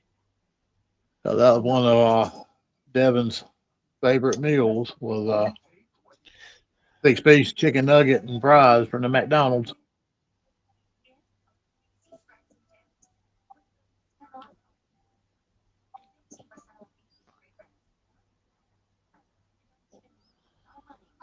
I remember being at my sister's once, and she couldn't work out where her son was. And bearing in mind he was approaching 20 at the time, and she knew he'd been out the night before. and I knew that there was a freshly opened, you call them Burger King, down the road. And I've said to her, I can tell you exactly where he is. And she's there. Oh, I don't know if he'd be there. I mean, I know he had quite a big night. I'm there. That's exactly where he will be. I know how this rolls out. I've been in his position at that age. And yep, when he comes in a few minutes later, I've turned to him and said straight out, "You just come from McDonald's, from Hungry Jack's, haven't you, mate?" He said, "Yeah, how'd you know?" I'm there. I know how these things roll. And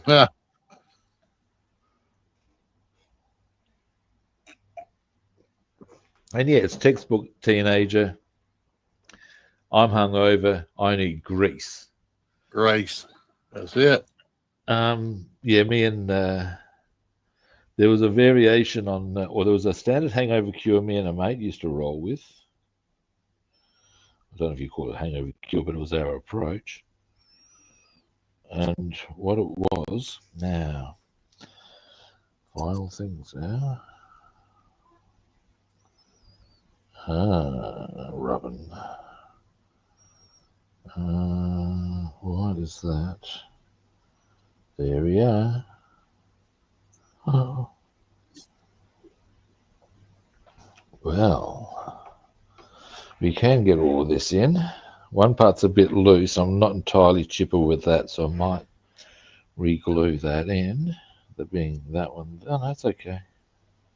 No, it's not. I thought so. We will re-glue that one indeed before we put the fan in. Give it a bit of time to settle. Clearly it's been a bit of a bitch, but that's okay. We've made some pretty good progress so far today. That's being a cunt. Oh, it is. Ha! Here's a line I got to share with you. And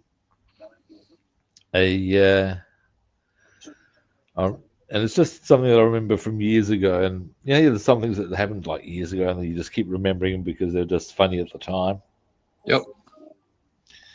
This was one, and basically, I was in the passenger seat as my mate was driving, and as we've approached this intersection, the light's gone from green to red. Or it's yellow, but you get the idea. We couldn't cross the intersection. And my mate thought it was a pain in the ass, and where the fuck? Oh, there it is. Still on the engine, just at the wrong angle. Yeah. Anyways, shit. He's been looked at the situation and the response when he's realised that we're not getting across. Oh, what a cunty wank stain! And I couldn't stop laughing. And just as a sheer odds, not merely as an inconvenience, this being stopped as a cunty wank stain of an event. Cunty wankster. And yeah, what this piece was being was a cunty wank stain, I tell you. Cunty wankster. All right, but now it's back in position. We'll have to let that. Oh, actually, no, I will let it dry as a matter of. Otherwise, I could possibly be setting myself up for grumpiness. Nobody wants that. Now, a grumpy Rob. That's it. It's you won't like me when I'm angry. There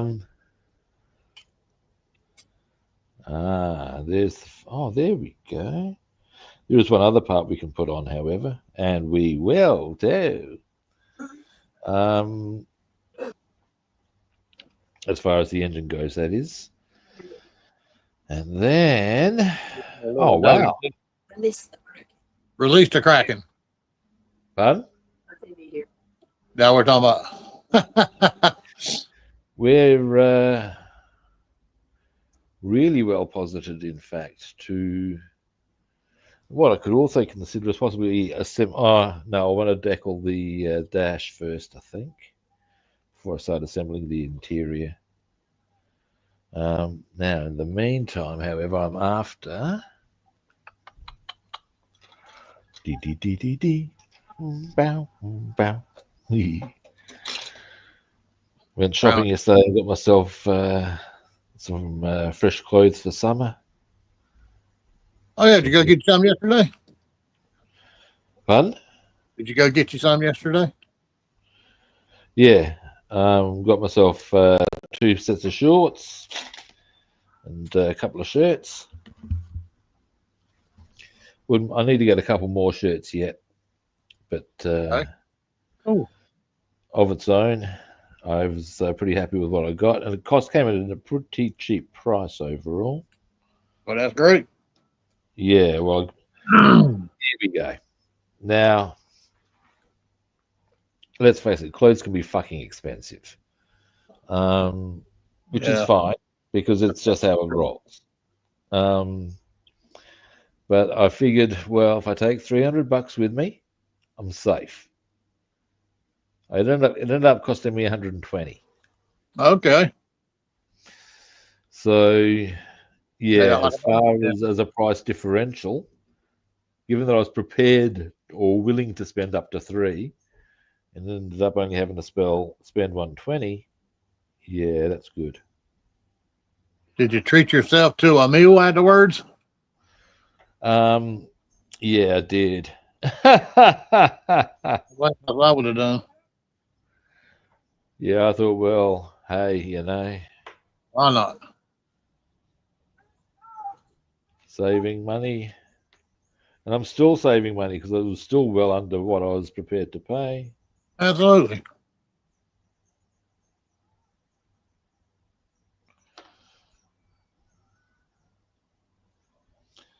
Oh, yeah. Now, what I did there was just there's a couple of little tidy ups I can do here and there.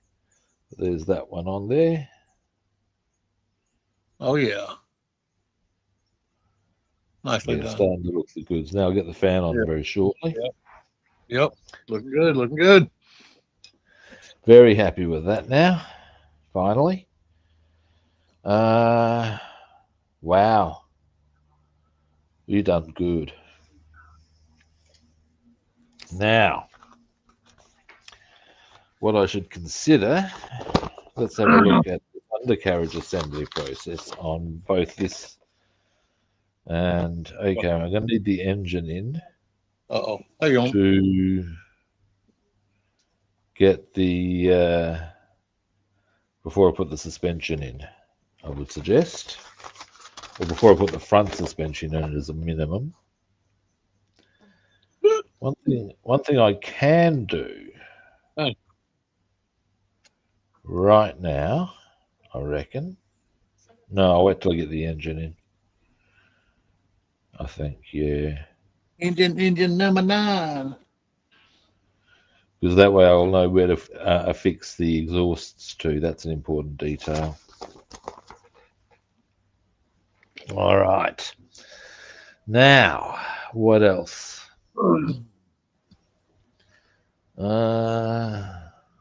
You think I was partial to Chevrolet because every one of these I put together are all Chevrolets.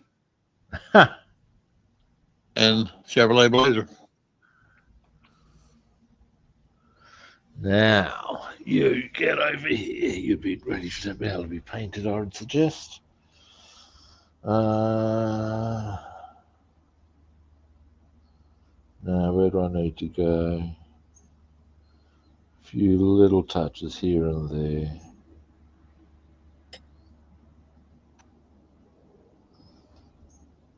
In black.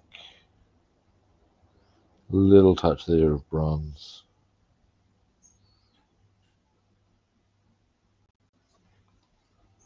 I don't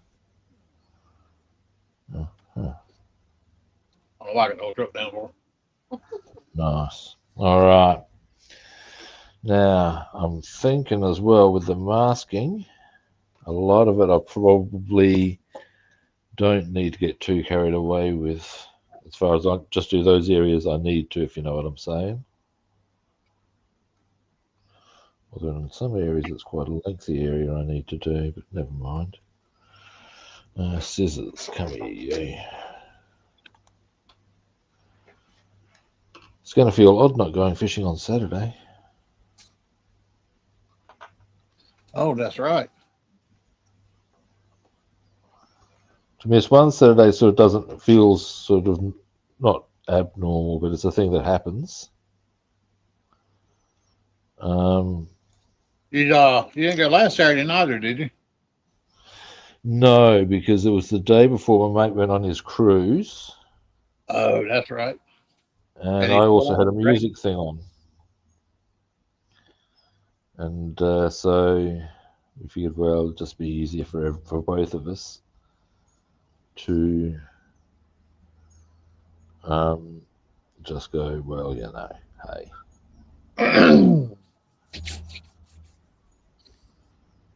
Right there. Yeah, I actually miss going fishing. I can understand that. But, like I told you, next year, next spring, we're going to start dabbling back into it. Well, it's a very good relaxing pastime. Oh, ain't it though, man? Ain't it though? I mostly worm fish with a plastic worm with a called it Texas Oh, rig. yeah. You have a weight that slides up and down. And, There's a guy I've seen on YouTube. He's called 608 Fishing, I think it is. From 608 fish. Okay. He does a lot of fishing in slipways, and he tends to use bait. Although sometimes I've got to say, some of his bait selection is curious in terms of like pork. But clearly it works for the man because he catches some fucking big fish. But yeah, he fishes in slipways. Huh. So, yeah. What kind of fish are you catching in slipways? He seems to catch catfish. He fishes in the US. Okay. So he catches. Yeah, that kind of gives me an idea what he's catching. He catches. There's a really long, toothy looking fish. Gar, pike. Could be, but yeah, he goes for a lot of those sorts of ones.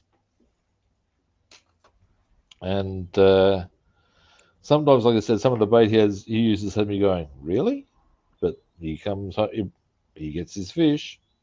That's all that matters. Well, yeah, and look, sometimes, I mean, when we go fishing for, me and Chris go fishing for carp, what we use is corn. Corn. Okay. Corn. Sweet corn. Sweet corn. From a tin. And they go for it. Whether it's the colour or whatever, that we can't tell. We're not fish. But ultimately, yeah, corn. Corn. You wouldn't have thought so, would you? So, who you reckon was the first person that caught a fish off corn and went, "Hey, this is good bait"? Got no idea. I would say it's one of those discovery things, if you know what I'm saying. Yep. Where somebody's figured, I'm just going to give this a go, see what happens. And boom shakalaka. Or whether there's been some sort of somebody attempting to apply well, as far as fishermen go, scientific theory. Because let's face it, some guys get very full on into their fishing science, shall we say. Oh yeah. which is not lacking in sense, but sometimes they go, it gets to the point where you start going, no, you lads, you sure you're not overthinking this? Well, when I got introduced to plastic worms, now, mind you, I had a tackle box full of spinner bait, crankbait, rattle traps. But once I got introduced to the plastic worm, man, those other baits were all they meant nothing. Really? But once you catch a bass off a plastic worm, and they pick it up on you throw it out there, you let it hit the bottom. I count my head to like 3, 5, on the water depth, and you just pop the line up, and it brings the weight up, and it makes the worm go down like that. Yeah, right. And that drives the fish crazy. And most time they'll pick it up off the bottom when it hits, or when you're popping it on the bottom. And when you see your line run across the water, and you reel down and you set the hook, and you see that fish come up out the water and do like that. Yeah, me and Chris have learnt with the carp. The trick is because sometimes you think, because what will happen is they'll have a look, and then it's on for young and old. Yep. And if it's not, what we're probably looking at is a turtle, which of course are a pain in the ass, but they will have a look at your bait. Yeah, I've caught turtles before. Yeah. And that's just something you could do without. Let's face it. It's You're like, holy shit, what have I got? And there's a damn turtle. yeah. It got the hole behind it, you know what I'm saying? Yeah. We the bigger issue another issue you get over here, depending on where you're fishing and what you're fishing for, is rays. That's in salt water. Yeah. I remember going fishing out at a river mouth once because there'd been reasonably good falls of rain, and I lobbed a pilchard out in the middle of the mouth. No worries. Been pretty quick. Nothing much had happened. I figured, okay, well, maybe I'm just having one of those days where better off just going on home and accepting it hasn't happened. And at first I thought I was snagged. And I've been trying to budge the line, and it's just not budging. And then I've been trying to get it to move, and then it did move the other way, fast. And I suddenly realized I've got something on here. And being a ray, they've got those fucking big wings. And it was a bitch. Oh, really? Holy shit, Batman, huh? Oh, yeah. It took me 40 minutes to get it in. I bet. And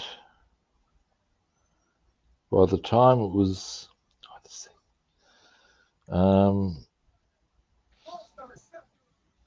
in, it actually wasn't that big in the final analysis. It was because it had those wings, it could hug the bottom, and totally fist me. And this it did. Yeah, when I was fishing tournaments and we were going down east fishing rivers, like Tar River, places like that, and you catch a bass in brackish water. Yeah. You know, it'd be a 2-pound bass, and you swear to God it was 6 or 8 pounds. Oh, yeah. Because they're swimming in current, you know, it makes them stronger. Yeah, well, this ray, aside from fighting me for 40 minutes, dragged me about 50 yards down the beach. And when I got it in, aside from being disappointed with how small it actually was, because it wasn't particularly large, it was just very strong as all fuck. I mean, it was a standard size Stingray. Right. And anyway, I get it in, and it's just looking at me glowering in this. It was still, still had it in the shallow water when I saw it, and I'm looking at one pissed off Stingray. This was before the Steve Irwin thing happened, but even I knew, nah, mate. Let's just cut that one loose and let the hooks rust out. Yep. Because I mean, I could have killed it by putting a knife straight between the eyes. Right. You can even eat them by slicing off the wings and then getting the skin off. But the I was not aware of that. Yeah, that's what you got to do with them.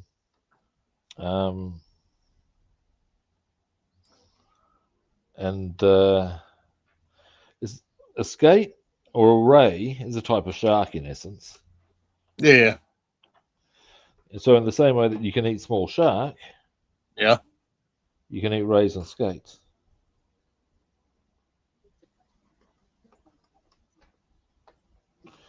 Now, I would recommend note use of the phrase small. The bigger ones will carry a shit ton of mercury and probably do make you quite ill. So, for example, you wouldn't be going to eating your casual tiger shark or a great white. Aside from the fact that, yes, you may wish to exact some sort of weird revenge for terrifying, people when they go to the beach. Yeah, they would have very high mercury levels, the bigger ones, so you can't eat them. I was fortunate enough to go to the Bahamas one time. Oh, nice. And yeah, you can be out there walking around in the water, and there'll be rays going by you within a few feet of you.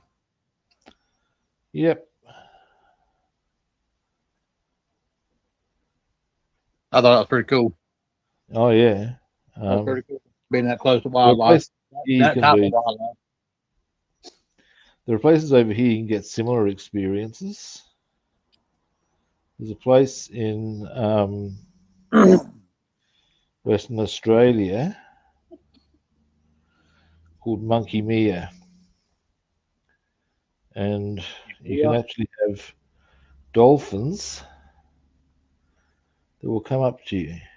You can actually walk amongst them and they'll come up to you. Oh, wow, that's cool. Now, the downside is some of the dolphins, well, if you try to, and you can feed them, hand feed them, but they'll get quite aggressive and pushy. Yeah. Wow. So you need to be a little selective on that one. Right. But yeah, you can walk straight up to the dolphins and there they are. That's pretty fucking cool. I'm not sure if it's unique in the world in that regard, if you follow me. Right. But it's a yeah, I know it's an unusual sort of a deal. Now, I'll do one more piece of masking, and then I reckon I may need to start attending to other matters. But I've made some good progress today. I'm pretty happy. Certainly much happier than I was this time yesterday. Yeah. You sound much chipper at this point of the stream. Despite the fact of having a largely frustrating morning, this is compensated.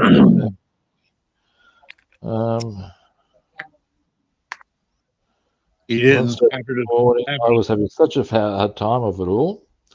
I was wondering as to whether or not I should even consider driving. Because I seem to be getting ambushed by everything.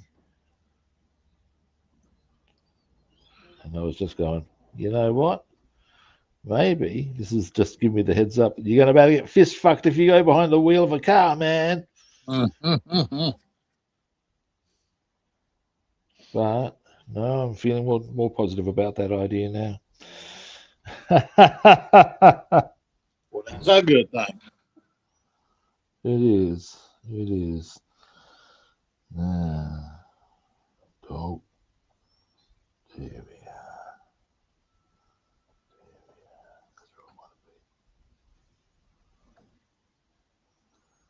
There we are.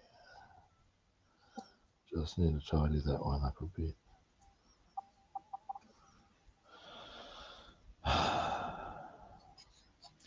And at some stage today, when I'm feeling a bit more like I just want to sit down and watch, I've encountered a rather good doco that I have seen before about the mafia in the US, and it actually features interviews with some of the dudes who fully grasped on them,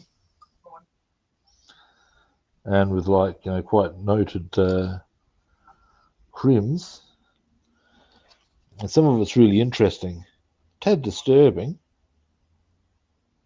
as you'd expect, but it's very interesting. Oh, And there's one guy who he clearly was. He understood that his job was to do what he was fucking told, regardless of what he thought about that. If you follow me, and he understood that if he was told someone needed to die, regardless of how much he liked the guy, that was how it had to happen. wow. Yeah, just a completely different mindset to any normal person. And when you see him and listen to him talk, what's kind of yaw about the whole thing is that it becomes quite apparent that any soul this guy ever had has long since left the building.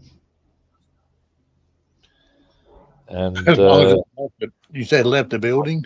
oh yeah, it's gone the way of Elvis. He has left the building. Yep. And in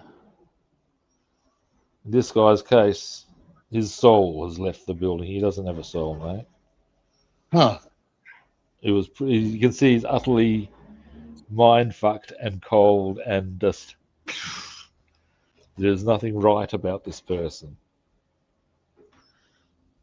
Was he always that way? Who knows?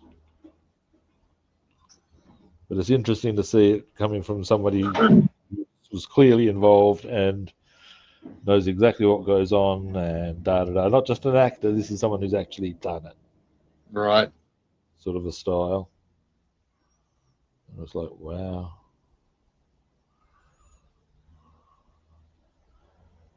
And I also found out that actually here's something I found out yesterday. I was just watching a YouTube thing on The Godfather, and the actor who played one of the guy named Solozzo, I felt sure I'd seen before, and he's in a lot of stuff. But it's just that he's just got one of those faces that you see around, sort of a thing. And anyway, when I read his, and I found out that I hadn't seen him anything else because I checked out his filmography. Because it turns out his brother-in-law was the brother of a senior member of the Gambino family. Oh yeah. Yeah, and apparently during the shooting of The Godfather, he took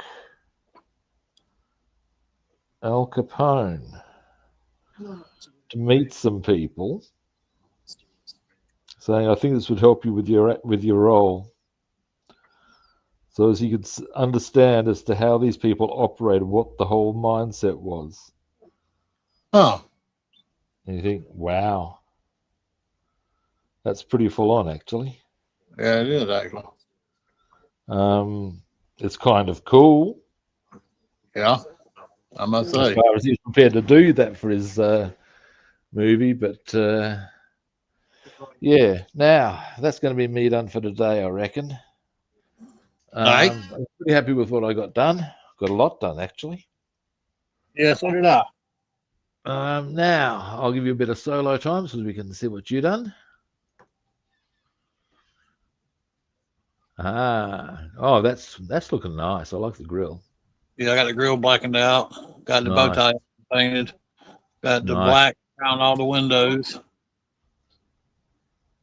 And this is nice. almost ready to put it on the body here soon. And Nice. working on the engine. Oh, that's pretty. Got the fuel pump on it. The timing chain cover. The carburetor valve covers. Nice. Starter. That's about what I've done this evening. Cool. All righty. Been productive. All righty. Well, that's us done for today. Thanks everyone for watching. We appreciate it. I appreciate it. First idea was, you know, the drill. Follow, like, or subscribe. That's Yeah, right. we're pretty happy with how it's rolling, I would suggest there, David. We have indeed both done well. Thank you, David. Indeed, this is where we need the old Mr. Grace from Are You Being Served? You've all done very well. Okay, now, other platforms. I'm Rob the Builder on Facebook and YouTube, and Robster the Builder on Instagram and Twitch, and follow, like, or subscribe. Subscribe. Our pleasure, David. And at the end of the day, we will be back tomorrow. Same kit time, same kit channel. We'll catch you good people then. See yous. See ya. Oh no.